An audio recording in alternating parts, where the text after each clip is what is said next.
Chapter 1. School in England. One cold winter day a little girl and her father arrived in London. Sarah Crewe was 7 years old, and she had long black hair and green eyes. She sat in the cab next to her father and looked out of the window at the tall houses and the dark sky. "What are you thinking about, Sarah?" Mr. Crewe asked. "You were very quiet." He put his arm round his daughter. "I'm thinking about our house in India," said Sarah. "And the hot sun and the blue sky. I don't think I like England very much, father." "Yes, it's very different from India," her father said. "But you must go to school in London, and I must go back to India and work." "Yes, father, I know," said Sarah. "But I want to be with you. Please come to school with me. I can help you with your lessons." Mr. Crewe smiled, but he was not happy. He loved his little Sarah very much, and he did not want to be without her. Sarah's mother was dead, and Sarah was his only child. Father and daughter were very good friends. Soon they arrived at Miss Minchin's school for girls and went into the big house.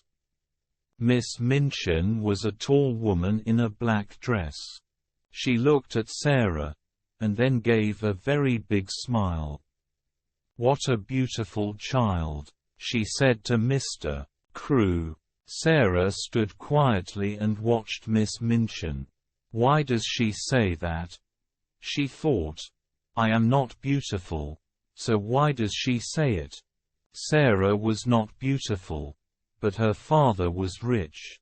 And Miss Minchin liked girls with rich fathers, because it was good for the school, and good for Miss Minchin, too. "Sarah is a good girl," Mr. Crewe said to Miss Minchin. "Her mother was French, so she speaks French well, she loves books, and she reads all the time. But she must play with the other girls and make new friends, too." "Of course," said Miss Minchin. She smiled again. "Sarah is going to be very happy here, Mr. Crewe." Mr. Crewe stayed in London for a week. He and Sarah went to the shops, and he bought many beautiful, expensive dresses for his daughter. He bought books, and flowers for her room, and a big doll with beautiful dresses, too. Miss Minchin smiled, but she said to her sister Amelia, "All that money on dresses for a child of 7. She looks like a little princess, not a schoolgirl." When Mr. Crewe left London, he was very sad. Sarah was very sad too, but she did not cry. She sat in her room and thought about her father on the ship back to India. "Father wants me to be happy," she said to her new doll. "I love him very much and I want to be a good daughter, so I must be happy." It was a very big and very beautiful doll, but of course it could not answer. Sarah soon made new friends in the school. Some little rich girls are not very nice children. They think they are important because they have money and lots of expensive things. But Sarah was different. She liked beautiful dresses and dolls, but she was more interested in people, and books, and telling stories. She was very good at telling stories. She was a clever child, and the other girls loved to listen to her. The stories were all about kings and queens and princesses and wonderful countries across the sea. "How do you think of all those things?" asked her best friend, Ermengarde. "I have all these pictures in my head," said Sarah. "So it's easy to tell stories about them." Poor Ermengarde was not 11. She could never remember any of her school lessons, and Miss Minchin was always angry with her. Sarah often helped Ermengarde with her lessons. "Listen, Ermi," she said. "You remember that French king, Louis XVI? Well, this is a story about him. One day in 1792. And Sir Ermengarde learnt her lessons through Sarah's stories, and she loved her friend very much. But not everybody was Sarah's friend. Lavinia was an older girl. Before Sarah came, Lavinia was the richest and the most important girl in the school. But Sarah's father was richer than Lavinia's father. So now Sarah was more important than Lavinia, and Lavinia did not like that.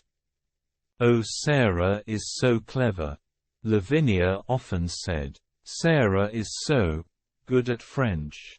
Her dresses are so beautiful, and she can sing so well. And she is so rich. Of course, Miss Minchin likes her best." Sarah did not answer when Lavinia said these things. Sometimes, it was not easy. But Sarah was a kind, friendly girl, and she did not like to be angry with anyone. Chapter 2. The Diamond Mines. And so 3 years went by. Sarah's father wrote to her often, and Sarah wrote loving little letters back to him. One day a very exciting letter arrived. Everybody in the school talked about it for days. "My friend," wrote Mr. Crew, "has some mines in northern India, and a month ago his workers found diamonds there. There are thousands of diamonds in these mines, but it is expensive work to get him out. My friend needs my help. So, little princess, I am putting all my money into my friend's diamond mines, and one day you and I are going to be very rich." Sarah was not interested in money, but a story about diamond mines in India was exciting. Nearly everybody was very pleased for Sarah, but not Lavinia, of course. "Ha," she said, "my mother has a diamond. Lots of people have diamonds. What's so interesting about diamond mines? But there are thousands of diamonds in these mines," said Ermengarde. "Perhaps millions of them." Lavinia laughed. "Ls Sarah going to wear diamonds in her hair at breakfast, then? Or is it, Princess Sarah, now?" Sarah's face went red. She looked at Lavinia angrily, but said quietly, "Some people call me princess."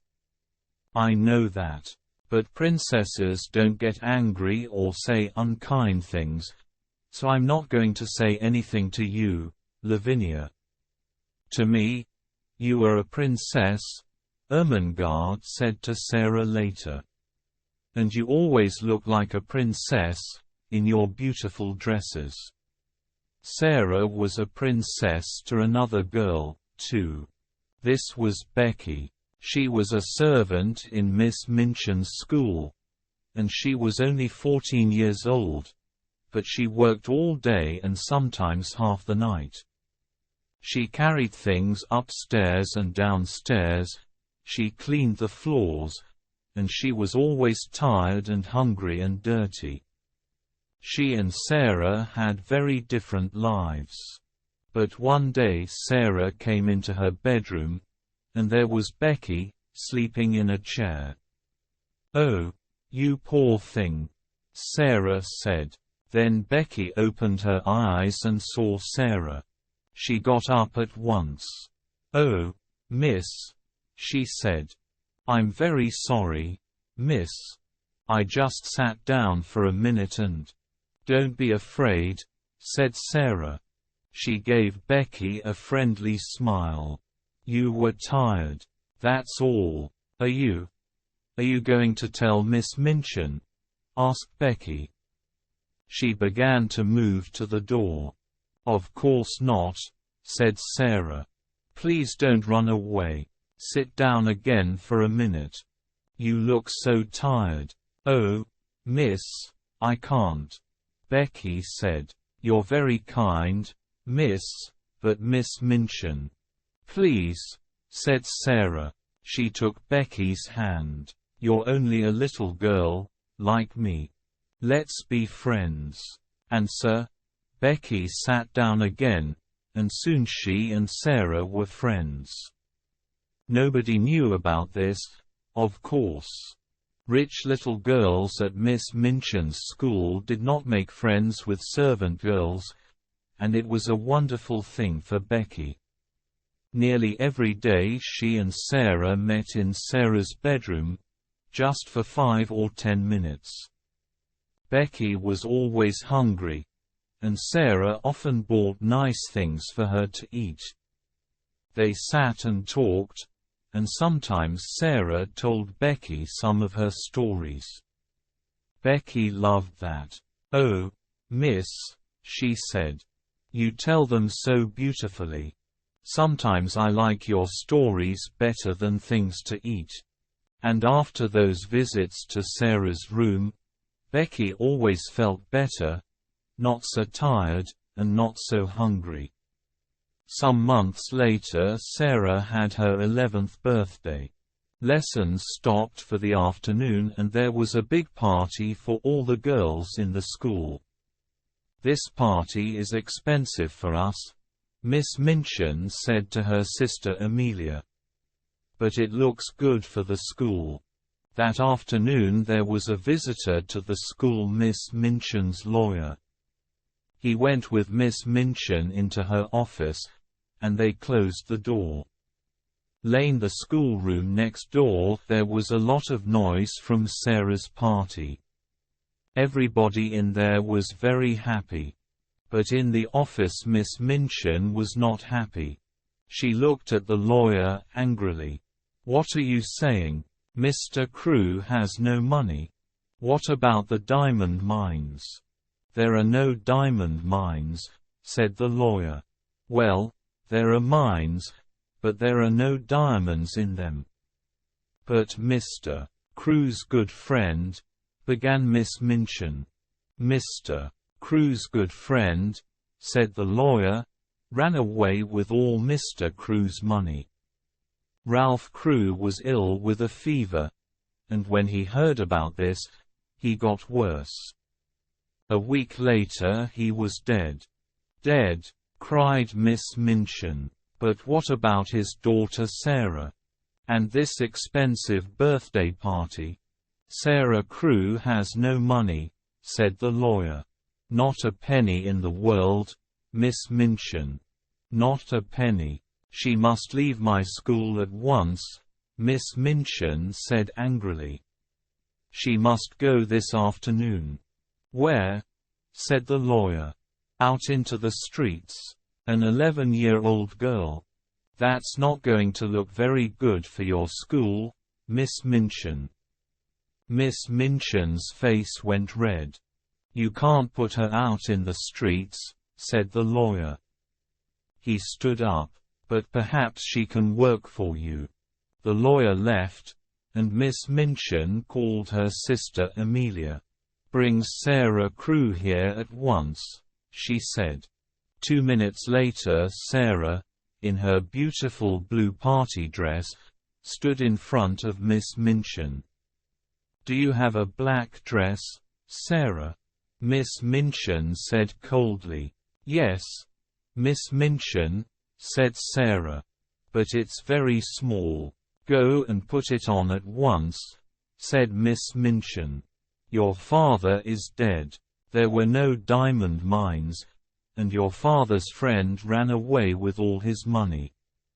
You have nothing. Not a penny. But I am going to be very kind to you. You can stay in my house, but now you must be a servant and work for your bread. You can sleep in a servant's room upstairs, next to Becky's room." Chapter 3. The New Servant Girl. That evening, In the little attic room, Sarah sat on the bed in her old black dress. She did not cry, but her face was white and she did not move or speak for hours. Late at night, the door opened quietly, and Becky looked in. Her eyes were red from crying. "Oh, miss," she said. "All the servants are talking about it. I'm so sorry, so sorry." She looked at Sarah's white face, and began to cry again. Then she ran to Sarah, and took her hand. At last Sarah moved. Slowly, she turned her head and looked at Becky. "Oh, Becky," she said. And that was all. That first night in the attic was very long. Sarah did not sleep. "Father is dead," she whispered, again and again. "Father is dead. I'm never going to see him again." The next morning Sarah's new life began. She learned to clean floors and to make fires. She ran upstairs and downstairs, and she worked in the kitchen. The cook was a big woman with a red, angry face. "So," she said, "the little rich girl with the diamond mines is now a servant, eh?" She looked at Sarah. "Now, I'm making apple pies this morning. Run down to the shops and get me some apples. And be quick." So Sarah ran to the shops and carried a big bag of apples back to the house. Then she cleaned the kitchen floor and carried hot water up to all the bedrooms. She worked every day, from early in the morning to late at night. She helped in the school, too. "You speak French well," Miss Minchin said to her coldly. "So, you can teach French to the younger children. But you're only a servant. Don't forget that." The first months of Sarah's new life were very hard. She was always tired and hungry, but she never cried. At night, in her little attic, she thought about her father, dead in India all those miles away. "I must be brave," she said. "Father always wanted me to be brave. And I have a bed to sleep in, and something to eat every day. Lots of people don't have that." At first Sarah's only friend was Becky. Every day Becky came into Sarah's room. They did not talk much, but it helped Sarah a lot to see Becky's friendly, smiling face. The girls in the school were sorry for Sarah, but Sarah was a servant now, and they could not be friendly with a servant. Lavinia, of course, was pleased. "I never liked Sarah Crewe," she told her friends. "And I was right about the diamonds, there weren't any."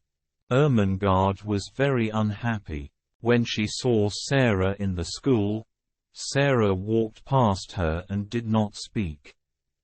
Poor Ermengarde loved Sarah and wanted to be friendly, but she was not clever, and she did not understand. One morning, very early, she got quietly out of bed, went upstairs to the attics, and opened Sarah's door. "Ermengarde," Sarah said. "What are you doing here?" Ermengarde began to cry. "Oh, Sarah, please tell me. What is the matter? Why don't you like me now?" "I do like you," Sarah said. "Of course, I do.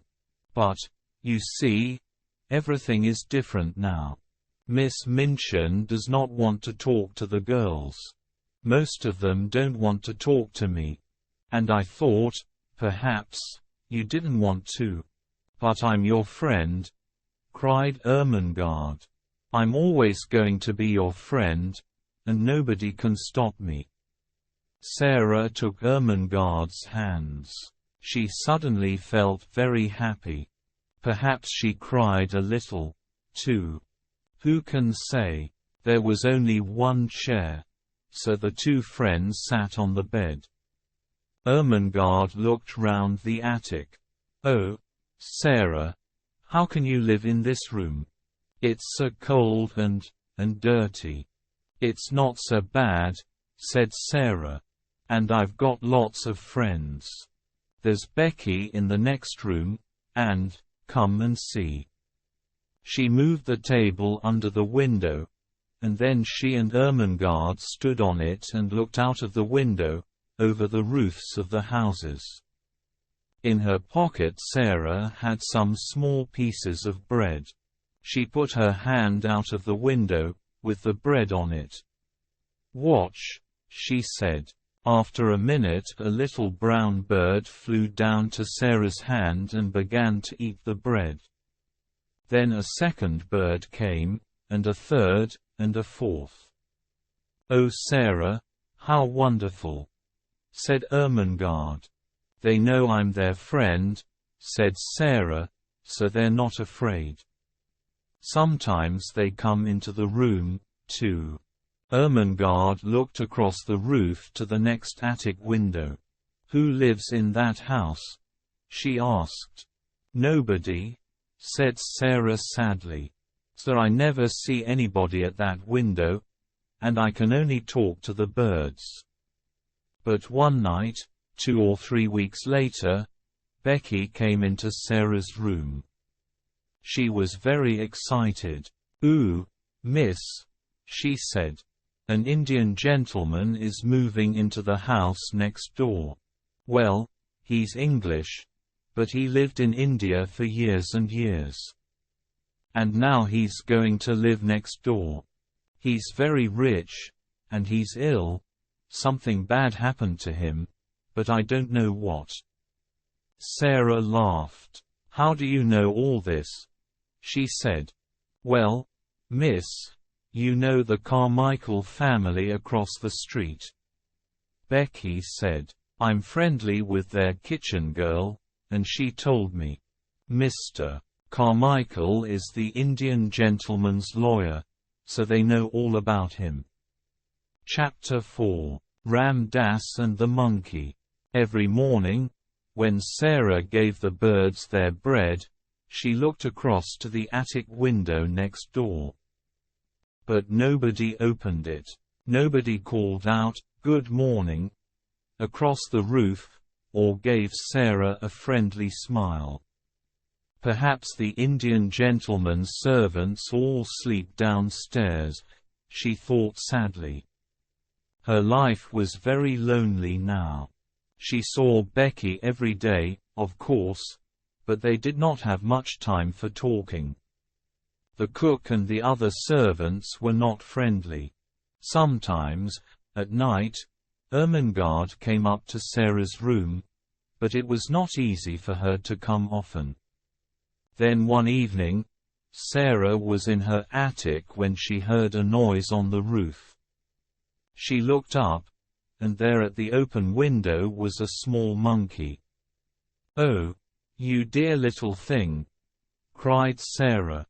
At once, the monkey jumped down and began to run round the room. Sarah laughed. She got up on the table and looked out of her window, and at the next window she saw a face, the smiling face of an Indian Lascar. "Oh," cried Sarah, "have you got a monkey? He's in my room." The Lascar's name was Ram Dass, and yes, it was his monkey. He gave Sarah a big smile. "I'm so sorry," he said. "Can I come and get him?" "Oh yes, please," said Sarah. "I think he's afraid of me. And he runs so fast. But can you get across the roof?" "Yes," Ram Dass could, and a minute later he was in Sarah's room. Soon the monkey jumped into his arms, and Ram Dass thanked Sarah again and again. Then he went away, across the roof, back into the house next door. Sarah went to the shops 5 or 6 times a day, and when she walked past the house next door, she often thought about the Indian gentleman. She felt sorry for him. He had no wife or family, and the doctor visited the house every day. Mr. Carmichael the lawyer often visited, too, and sometimes the Carmichael children went with him. Sarah was pleased about that. It's nice to see friendly faces when you're ill, she thought. The Indian gentleman thought that, too. He liked children very much, but he was a very unhappy man. Mr. Carmichael was his friend, and he talked to him a lot. But they talked about only one thing. "I must find the child," said the Indian gentleman. His name was Mr. Carrisford. "I must find her and take care of her. But where is she? Here I am, with all this money from the diamond mines, and half of it is Ralph Crewe's money. Oh, Carmichael, why did I leave my friend and run away when things looked bad?" "Why, you ran away because you were ill with a fever," said Mr. Carmichael. "It nearly killed you, remember? And it did kill poor Ralph," said Mr. Carrisford. "He put all his money into the mines because I was his friend. But at first, we didn't find any diamonds, and all Ralph's money was gone. I was afraid to tell him, so I ran away. And later, when we did find diamonds, Ralph was dead." He laughed, angrily. "What a brave friend I was." "It's not easy to be brave," Mr. Carmichael said quietly, "when you're ill with a fever." Mr. Carrisford looked into the fire. "Ram Dass tells me," he said, "about a little servant girl next door.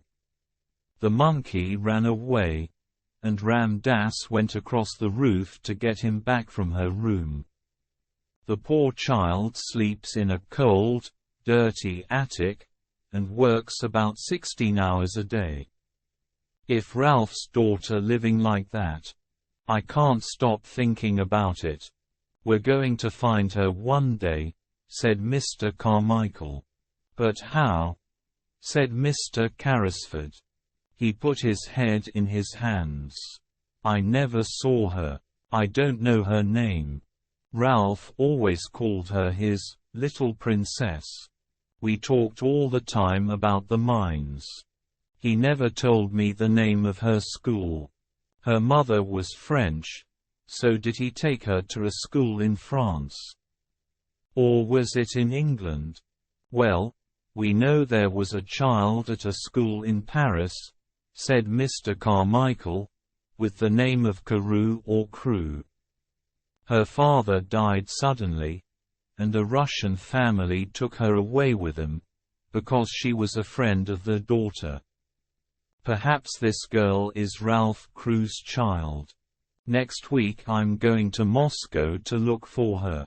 I want to go with you, but I'm not well," said Mr. Carrisford.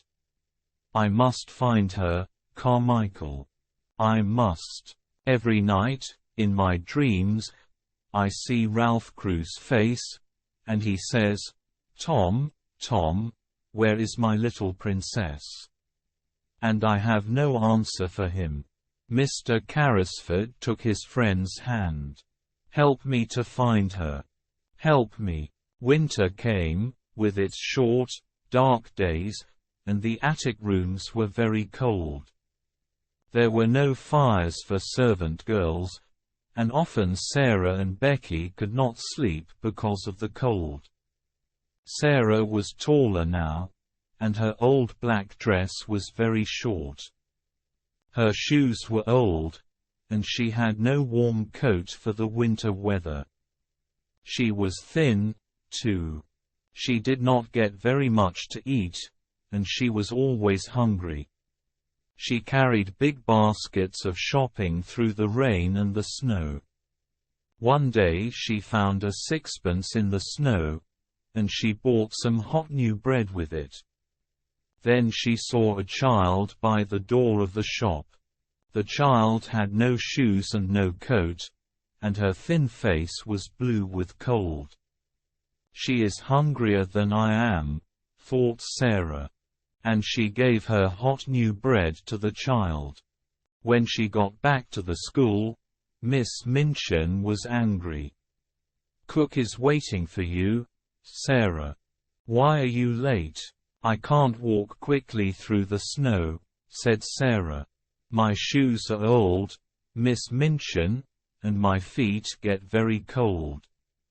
Miss Minchin did not like to hear this. "Don't speak to me like that," she said. "I am kind to you.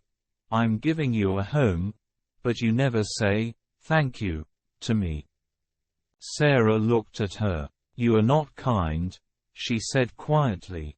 "And this is not a home. Go to your room at once," said Miss Minchin. On the stairs Sarah met Lavinia. Lavinia looked at her and gave a little laugh. "Oh, here's Princess Sarah," she said, in her old dress and her dirty shoes. In the attic, Sarah sat down on the chair by her table. "I must be brave," she whispered. "A princess is always brave, so I must be, too. But it's not easy." She put her head down on her arms. "Oh, Father, do you remember your little princess? Can you see me now?" And in the house next door Mr. Carrisford sat by a warm fire. Moscow is a long way from London, and he could only wait, but he thought about Ralph Crewe's child every day. He thought about other children, too. "Ram Dass," he said. "How is that poor little servant girl next door? Can we do something for her? I see her in the street every day," said Ram Dass. "Lane the rain, in the snow. She looks thin and hungry. But we can help her. I can easily get in through her attic window. Listen." And he talked for some minutes. Mr. Carrisford smiled. "Yes," he said to Ram Dass. "Yes, I like it. Let's do it." Chapter 5. The Magic. One night, a week later, Ermengarde got quietly out of bed and went upstairs to the attic. Sarah was not there, so Ermengarde sat on the bed and waited. At 10 o'clock Sarah came slowly up the stairs and into the room. Ermengarde looked at her. "Oh, Sarah," she cried. "Are you ill? Your face is white, and you look so tired." "It was a hard day, Ermi," said Sarah. She sat down. Miss Minchin was angry with Cook. Then Cook was angry with us. Becky and I had no dinner and no tea. "Does that happen often?" said Ermengarde unhappily. "You never told me. Are you hungry now?" Sarah looked at her. "Yes," she whispered. "Yes, I am. Elle would like to eat that table. Elle would like to eat you." Ermengarde jumped up. "Sarah," she cried, "I had a box of things from home today. There is a big cake in it. I am going to get it, now. You and Becky can eat it all." Soon, Ermengarde was back. The three girls sat on Sarah's bed, and there were some happy smiles when Ermengarde opened her box and took out the cake. "Oh, miss, look at that," said Becky. "You are kind, Ermi," said Sarah. She laughed. "It's magic, you know. When things are very bad, something nice always happens. Here we are, having a party." Ermengarde gave Sarah and Becky some cake, and they began to eat. Suddenly, they stopped. There was a noise of feet on the stairs. They listened. "Oh no," whispered Becky. It's It's Miss Minchin." "Yes," said Sarah. Her face was white again. Then the door opened, and Miss Minchin came in. "So, Lavinia was right," she said angrily. "Tea with Princess Sarah. Becky, get back to your attic at once." "Oh, please, Miss Minchin," cried Ermengarde. "It was my cake, from home. We're only having a party. Go back to your room, Ermengarde," Miss Minchin said coldly, "and take these things with you. And tomorrow," she looked at Sarah, "there's no breakfast, no dinner, and no tea for you. Remember that." Soon the attics were quiet again. Tired and hungry, the two servant girls went to sleep. But after an hour or two Sarah opened her eyes. Was it a noise from the window perhaps? "Something is different," Sarah whispered. "What is it?" She sat up in bed and looked round the room. She looked again, and her eyes were very big. The room was different, very different. There was a wonderful hot fire. There were new, warm blankets on her bed, and beautiful pictures on the walls. Sarah slowly got out of bed. "Is this a dream?" she said. "Where did all these things come from?" She put out her hand to the fire. "No, it's not a dream. The fire is hot. I can feel it. And oh, look at the table. There was a red cloth on the table, and cups and plates. There was hot tea, and wonderful things to eat, hot meat pies and sandwiches and cake, oranges and apples." Sarah ran to Becky's room. "Becky," she whispered, "come quickly. The magic is here again. Come and look." When Becky saw the room, she could not speak at first. Then she said, "Oh, miss. What is it? How did all these things get here?" "I don't know," said Sarah. "It's magic. At first, I thought it was a dream, but it is not. Look, these pies are hot. Let's eat them." Hot meat pies aren't a dream. They sat down by the fire and ate and drank. "Oh, those pies were good, miss," Becky said. "And the tea and the cake. I don't understand magic, but I like it." Sarah looked round the room. "Oh, Becky, look. There are some books, too. I didn't see them before." She ran to look at him, and opened the top book. "There's some writing here. Listen. It says, 'To the little girl in the attic.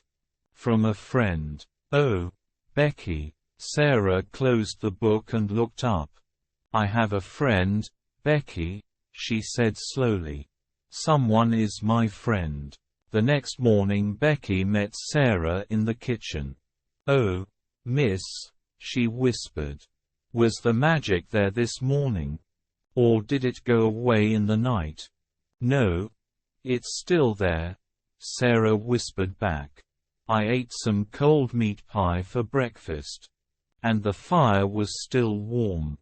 Becky laughed happily. Oh my, she said. Miss Minchin could not understand it. When Sarah came into the schoolroom, she looked happy and well. Miss Minchin wanted to see a white, unhappy face, and eyes red from crying. "How can that child smile?" she thought angrily. But of course, she did not know about the magic.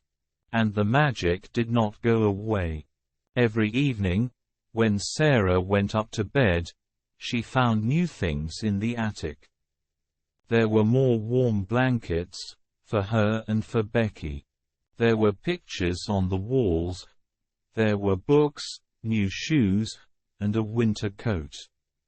And best of all, there was always a fire, and a wonderful hot dinner on the table.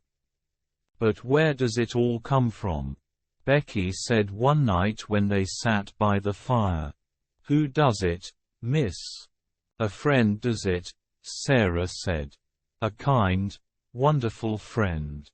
But he doesn't want us to know his name. They began to look at one of the new books, and then Becky looked up. Oh, miss, she whispered. There's something at the window. What is it? Sarah got up to look. It's the monkey, she said, the monkey from next door. She opened the window, and the monkey jumped down into her arms. Oh, you poor little thing, Sarah said. You're so cold. Becky was very interested. I never saw a monkey before, she said. He's not very beautiful, miss. What are you going to do with him? It's very late now, said Sarah. He can stay in my room tonight, and I can take him home in the morning. Chapter 6. Lost and Found. The next morning, the first visitor to the house next door was Mr. Carmichael, back from Russia. But when he came into the house, his face was sad. Mr. Carrisford knew the answer at once. You didn't find her, he said. I found her, Mr. Carmichael said, but it was the wrong girl. Her name is Emily Carew, and she's much younger than Ralph Crew's daughter. I'm very sorry. We must begin again, said Mr. Carrisford unhappily. But where? It's 2 years now. 2 years. Well, she isn't at a school in Paris. We know that, Mr. Carmichael said. Let's look at schools in England now. Yes, said Mr. Carrisford. Yes, we can begin in London. There's a school next door, Carmichael. Perhaps it was the magic again. But at that moment Ram Dass came quietly into the room. The little servant girl from the attic is here, he said to Mr. Carrisford. With the monkey. He ran away again last night to her room. Would you like to see her? Yes, said Mr. Carrisford. Yes, I would. Bring her in. And so Sarah came into the room and stood in front of the Indian gentleman. She smiled at him. Your monkey came to my room last night, she said, and I took him in because it was so cold. Mr. Carrisford watched her face with interest. That was kind of you, he said. Sarah looked at Ram Dass by the door. Shall I give him to the Lascar? She asked. How do you know he is a Lascar? Said Mr. Carrisford. Oh, I know Lascars, Sarah said. I was born in India. Mr. Carrisford sat up suddenly. In India? He said. But you're a servant at the school next door. Yes, I am now, said Sarah. But I wasn't at first. The Indian gentleman looked at Mr. Carmichael, and then Mr. Carmichael looked at Sarah. What do you mean by, at first, child? He asked. When father first took me to the school. Where is your father? Said Mr. Carmichael. He died, said Sarah, very quietly. His friend ran away with all his money, and there was no money for me. There was nobody to take care of me. So, Miss Minchin put me in the attic and said I must work for my bread. The Indian gentleman moved in his chair. What was your father's name? He said. Tell me. Sarah looked at him sadly. Ralph Crew, she said. He died in India from a fever, 2 years ago. Mr. Carrisford's face went very white. Carmichael, he whispered, It is the child, the child." That was an exciting day for many people. At first poor Sarah did not understand. But Mr. Carmichael talked to her quietly and told her everything, the true story about her father's friend and the diamond mines, and the 2 years of looking for Ralph Crewe's daughter. And all the time, she said later to Mr. Carrisford, when they sat by his fire, "I was in the house next door." Tom Carrisford took her hand. "Yes," he said, "and you're never going back there. Your home is with me now. I'm going to take care of Ralph's little princess." Sarah laughed, happily. "And you were the friend, too. All those beautiful things in my attic came from you, you and Ram Dass." Becky and I thought it was magic. The Indian gentleman smiled at her. "We were sorry for you," he said. "Ram Dass can move very quietly, and he carried the things across the roof when you were out. I couldn't find Ralph's daughter, but I wanted to help somebody. And then Ram Dass told me about this sad, lonely little servant girl in the attic next door. And so the story ended happily for everybody, but not for Miss Minchin." Sarah was very rich now, and Miss Minchin wanted her to come back to the school. She came to see Mr. Carrisford, but he said some very angry things to her, and she went away with a red face. Becky came to live in Mr. Carrisford's house, too. She was Sarah's servant, and she was very happy. She had a warm room, nice dresses, and good things to eat every day. And she loved Sarah very much. Ermengarde often came to visit Sarah, and Sarah helped her with her school lessons again. Ermengarde was not clever, but she was a true friend. On that first day in the Indian gentleman's house, Sarah wrote a letter to her, and Ermengarde carried the letter into the schoolroom. There were diamond mines, she told Lavinia and the other girls. There were millions and millions of diamonds in the mines, and half of them are Sarah's. And they were her diamonds all the time when he was cold and hungry in the attic. And she was a princess then, and she's a princess now.